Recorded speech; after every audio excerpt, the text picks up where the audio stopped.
दुनिया को इस समय एक अनोखे संकट ने घेर रखा था। हर तरफ तबाही का मंजर था। आतंक की अधिकता से सभी के कलेजे कांप रहे थे। ऐसे में अचानक वहां गूंजी उन भयंकर चीखों ने लोगों की दहशत की आग में घी का काम किया। ये सब क्या हो रहा है? एकाएक ये भयानक आवाजें कैसे आने लगी हैं? लगता है कुछ नया अनर्थ होने वाला है। वो नया अनर्थ जल्द ही लोगों को नजर आया। वो देखो, वे पक्षी वही भयानक शोर करते हुए हमारी तरफ बढ़ रहे हैं। वे तो भयानक पक्षी हैं। शायद आदमखोर हैं। सही कह रहे हो, वे आदमखोर पक्षी ही हैं। देखो, उन्होंने इंसानों पर कैसे हमला बोल दिया है। अरे वो देखो, अब तो वो इंसानों का मांस भी नोचने लगे हैं। भागो, बचो इनसे, वरना वो हमारा मांस भी नोच खाएंगे। तुरंत ही वहां भगदड़ मच गई। जिसको जिधर समझ आया उधर ही वो भाग खड़ा हुआ। लेकिन भागकर भी उनकी जान कहां बच रही थी। रुको, हम जिधर जा रहे हैं उधर धरती फट रही है। इस हिलती धरती की वजह से खड़ा रहना भी मुश्किल हो रहा है। आदमखोर पक्षियों की चपेट में जब आएंगे तब आएंगे। अभी तो यहाँ से दूर भागो, नहीं तो हम सब भूकंप की वजह से गिरने को तैयार इस बड़ी इमारत की चपेट में आ जाएंगे। अगर ये चारों तरफ फैला अंधकार ना होता तो शायद हम जल्द ही किसी सुरक्षित जगह की तलाश कर लेते। सही कह रहे हैं आप। इस अंधकार की वजह से बचना भी मुश्किल हो रहा है और बचने के लिए कोई ठिकाना ढूंढना भी मुश्किल हो रहा है। सचमुच गहरे अंधकार की चादर ने हर तरफ के वातावरण को अपनी चपेट में ले रखा था।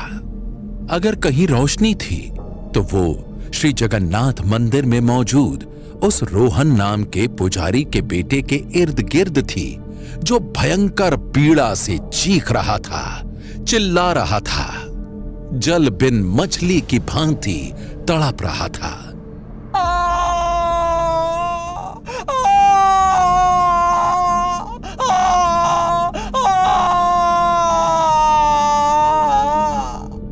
लेकिन उसकी ये चीख सुनने वाला वहां कोई न था। ठीक वैसे ही जैसे कोई विनाश में घिरे लोगों की नहीं सुन पा रहा था। ये सब क्या हो रहा है? कैसे हो रहा है? क्या किसी की समझ में आ रहा है? गृह मंत्री अपने सामने इमरजेंसी मीटिंग में बैठे डिजास्टर मैनेजमेंट के अधिकारियों से पूछ रहे थे। सर, कुछ समझ में नहीं आ रहा है कि ये सब क्या हो रहा है। हमारे किसी भी रेडार में, किसी भी मौसम मापी यंत्रों में ऐसा कोई रेड अलर्ट नहीं है जिससे यह पता चलता हो कि सारा माहौल एकाएक इतना खराब हो जाएगा। अगर ऐसा है तो इस आपदा को हम क्या माने? दैवीय आपदा। इसे दैवीय आपदा कहा जा सकता है सर, क्योंकि एकाएक तेज भूकंप आ जाना, आकाश से बिजली गिरना, आंधी की तरह तेज हवाओं का चलना, सब साइंटिफिकली एक साथ नहीं हो सकता। तभी अचानक बाहर से तेजी से वहां पहुंचे उस अधिकारी ने यह कहकर मानो वहां धमाका ही कर दिया। शहर पर एक बहुत बड़ी मुसीबत मंडरा रही है सर, और मुझे नहीं लगता कि हमारे पास उसका कोई हल है। क्या हुआ मिस्टर जोशी? अभी सूचना मिली है सर कि मुंबई से 360 यात्रियों को लेकर बेंगलुरु जाने वाला बड़ा बोइंग प्लेन का यांत्रिक सिस्टम हवा में फेल हो गया है। इस समय वो प्लेन ठीक हमारे शहर के ऊपर है। Oh my God! कहीं तुम ये तो नहीं कहना चाह रहे कि वो बोइंग हमारे शहर के ऊपर गिरने जा रहा है? जी सर, मेरा यही कहना है। बोइंग विमान के गिरने से उसमें बैठे 360 यात्री तो खत्म होंगे ही, साथ ही उसके इस शहर पर गिरने से तबाही का एक खतरनाक मंजर हमें भी देखने को मिल सकता है। क्या हम इसे रोकने के लिए कुछ नहीं कर सकते? नो सर, उस बोइंग का यांत्रिक सिस्टम पूरी तरह से ध्वस्त हो चुका है। उसके दोनों इंजन खत्म हो गए हैं। अब वो ऐसा परकटा पक्षी है जिसे नीचे गिरना ही गिरना है, और हमारे पास एक ही ऑप्शन है, हमें उस आने वाली तबाही के मंजर को देखना ही पड़ेगा। सभी के पास ये भयानक दृश्य देखने के अलावा और कोई दूसरा रास्ता नहीं था, और जो उन्हें दिख रहा था वो दहशत की पराकाष्ठा को पार कर देने वाला था।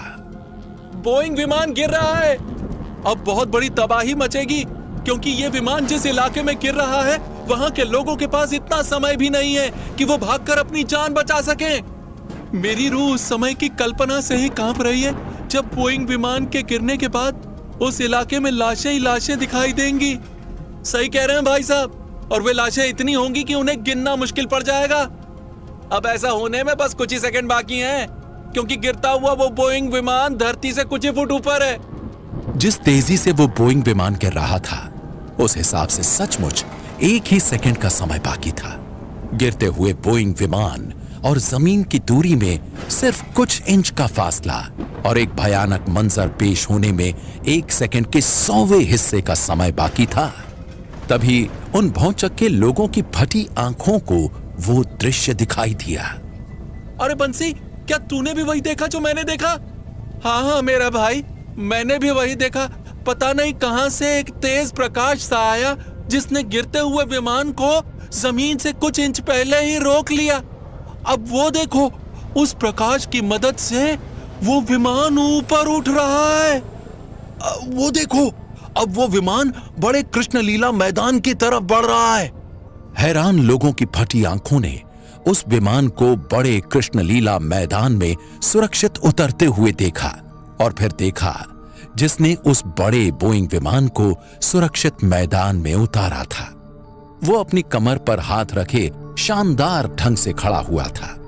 उस पर जल्दी से किसी की आंखें ठहर नहीं पा रही थी।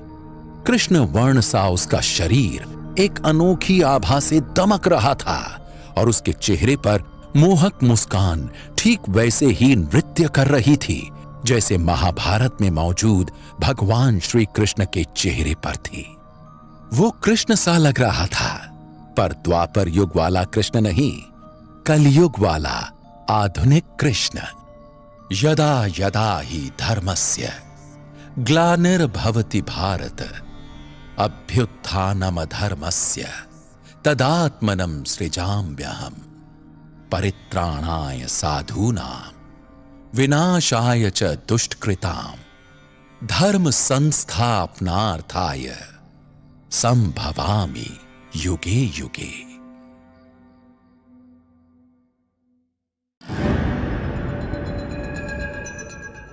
अवतार एक दिन में नहीं होते। अवतारों के होने की तैयारी बहुत पहले से की जाती है सृष्टि के द्वारा, ईश्वर के द्वारा। और वेद पुराण इस बात के प्रमाण हैं कि जब जब अवतार होने का वक्त आया है, तब तब पृथ्वी की हालत बहुत ही विध्वंसकारी हो गई है। प्रलय जैसी आपदाएं आई हैं। विनाश ने बांसुरी बजाई है। मानवता ने त्राही त्राही की है। बचाओ! बचाओ! भागो, भागो! लोग चीखने चिल्लाने और मौत से बचकर भागने का प्रयास कर रहे थे, और विनाश अपना काम कर रहा था। भूकंप की वजह से बिल्डिंग गिर रही है। एक 50 मंजिला इमारत को गिरता देखकर देखने वालों के होश उड़ गए थे। उस बिल्डिंग को तो बहुत से लोग आसरा बनाकर खड़े हुए हैं। अब उनकी खैर नहीं।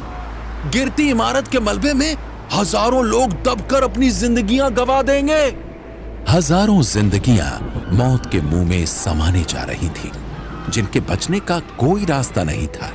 अब होना वही था जो विनाश को मंजूर था, लेकिन हुआ वो जिसे देखने के बाद देखने वालों को अपनी आंखों पर विश्वास नहीं हो रहा था।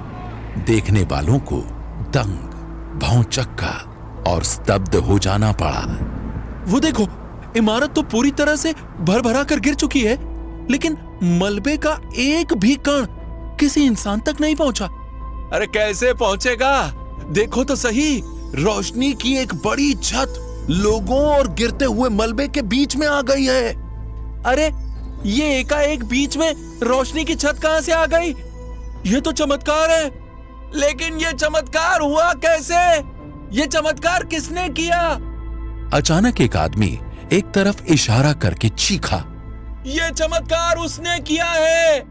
सभी ने उधर देखा जिधर चमत्कार करने वाला मौजूद था।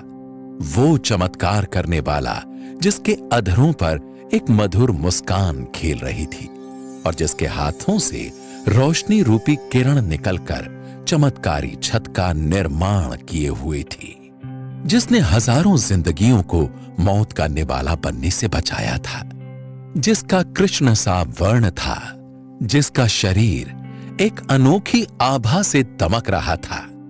वो तो कृष्ण सा लग रहा है। हाँ, लेकिन द्वापर युग वाला कृष्ण नहीं, कलयुग वाला आधुनिक कृष्ण। लेकिन अब उसके हाथों से निकली रोशनी धीरे धीरे खत्म हो रही है। ऐसा क्यों? लोग उस स्थान से हटकर अब सुरक्षित स्थानों पर पहुंच रहे हैं ना, इसलिए। इधर लोग सुरक्षित स्थान पर पहुंचे और उधर वो आसमान की तरफ एक लंबी छलांग लगाकर देखने वालों की आंखों से ओझल हो गया। अरे वो तो चला गया, हमारे सवालों का जवाब दिए बगैर ही चला गया। एक चीज देखी तुम सबने? एकाएक यहाँ का तबाही का मंजर धीरे धीरे शांत हो गया है। यहाँ बिजलियां भी कम कड़क रही हैं, भूकंप आना भी रुक गया है और तेज हवाएं भी शांत हो गई हैं। हाँ, ये सब तो ठीक है, लेकिन ये सब हुआ उस चमत्कारी की वजह से। जिसके पांव जैसे यहाँ पड़े हैं, वैसे ही सारा माहौल अचानक से एकदम सामान्य होने लगा। फिर तो हम उसे अवतार का नाम देंगे, क्योंकि ऐसा तभी होता है जब कोई अवतार होता है। वो अवतार था, क्या था, किसी को नहीं पता था, लेकिन इतना जरूर पता था कि ऐसी तबाही के माहौल में भी उसका जिक्र हर जुबान पर था। क्या बोला आपने मिस्टर जोशी? अवतार बोला ना? गृह मंत्री अपने सामने खड़े अपने मुख्य सचिव से हैरानी से पूछ रहे थे।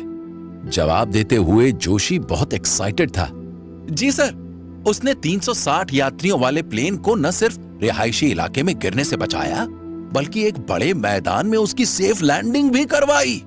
और अभी अभी की सूचना यह है कि उसके हाथों से निकली किरणों से एक ऐसी छत बन गई जिसने एक मल्टी स्टोरी बिल्डिंग के गिरते मलबे को हजारों लोगों तक पहुंचने से बचाया। और सबसे बड़ी बात सर, कि वो जहां जहां गया वहां वहां का प्रलयंकारी वातावरण अद्भुत रूप से साधारण हो गया है। ऐसा काम साधारण पुरुष कहां करते हैं? अवतार ही तो करते हैं। सही कह रहे हैं आप। उसे अवतार कहना ही न्यायोचित होगा, लेकिन उसके बारे में ये जानना तो जरूरी है ना कि वो अवतार है क्या और कहां से आया है। और सबसे बड़ा सवाल ये कि इस समय वो कहां होगा। मेरे ख्याल से तो इस समय उसे वहां होना चाहिए जहां मुसीबत है। सचमुच वो वहीं था जहां मुसीबत थी। अरे देखो तो सही, उसने कैसे अकेले ही अपनी भुजाओं के बल पर पूरे पुल को गिरने से बचा रखा है। हैं? अजीब आदमी है। मैं खाट से नहीं उठ पाता और उसने पूरे का पूरा पुल उठा रखा। तुम्हें बोतल उठाने से फुर्सत मिले तो ही ना तुम कुछ उठा पाओ। अब जरा ढंग से मेरा हाथ पकड़कर ऊपर आ जाओ। कहीं फिसलकर नीचे पानी की तेज धार में गिर गए तो बैकुंठ धाम जाकर रुकोगे। अरे भाग्यवान, चिंता क्यों करती है? मुझे बैकुंठ धाम जाने का कोई शौक नहीं है, मैं यही मस्त हूँ। अरे मेरा हाथ तो फिसल गया। मैं बहती तेज धार में गिरने वाला हूँ। अरे बचाओ! मेरा पति तेज धार में गिर गया है, कोई उसे बचाओ। मोटी और तेज पानी की धार छोटी मोटी गाड़ियों और बड़े बड़े सामानों को अपने साथ बहा कर ले जा रही थी। ऐसे में जब वो आदमी उस धार में गिरा तो तिनके की तरह धार के साथ बह निकला। बचाओ! बचाओ! जल्द ही उसका अंजाम बहुत बुरा होने वाला था और उसका वो बुरा अंजाम हो भी गया होता अगर प्रकाश से घिरे उस शरीर के मालिक ने बेहद तेजी से लहराकर बहती तेज धारा में डुबकी न लगाई होती और पानी की तेज धारा में बहते उस आदमी को लेकर बाहर न निकला होता। उसे जानलेवा तेज धारा से बाहर निकालकर वो सीधा उसे लेकर उसकी पत्नी के पास पहुंचा। अरे मैं कैसे इतनी तेज धार से बच निकला और कैसे उड़कर तुम्हारे पास आ पहुंचा? अरे कलमुहे, तू खुद बचकर नहीं आया है, तुझे ये बचाकर लाए हैं। पूरी श्रद्धा से हाथ जोड़कर वो महिला उस चमत्कार करने वाले की तरफ पलटी। आप हमें बचा रहे हैं, यह आपका हम पर उपकार है। मैं आपसे हाथ जोड़कर विनती करती हूँ, आप बताएं कि आप कौन हैं, क्या है आपका नाम? कृष्णा। उसके मुंह से निकला वो शब्द मानो पूरे ब्रह्मांड में गूंज गया। और मैं कौन हूं, इसकी तलाश तो अभी मुझे भी करनी है।